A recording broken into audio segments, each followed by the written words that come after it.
I love this picture. This picture has confused people. It's caused people joy. It's caused people consternation. It's called disputes in churches, whether we should hang it or not hang it. Amen. It has caused people to recoil because it's an image, but this is Christ. This is a depiction, a realization. This is a sign in the sky of the headship, the Christ, the headship coming down to unite with his bride. This is the sign that God chose to throw in the sky. And that sign the prophet would point to and show that this is the sign of the capstone, the headship coming to unite with the body. How can you recoil at that picture? How can you have any reservation against that picture when God chose that sign to show what day and age that we live in?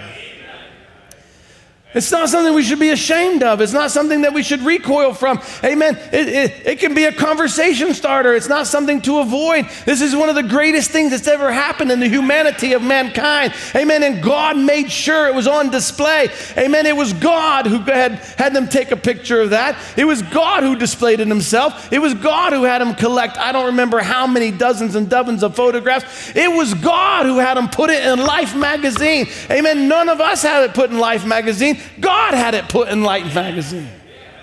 And God had Life magazine distributed all over the world. Amen. Why would God do that if he didn't want us to hang that picture up and look at that picture and talk about that picture?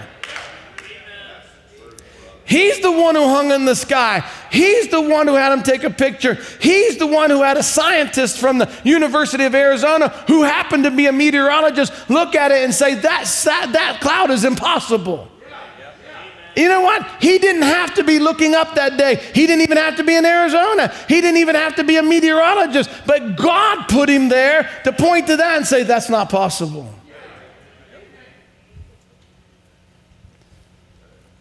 At some point, you're not doubting man. At some point, you're doubting God.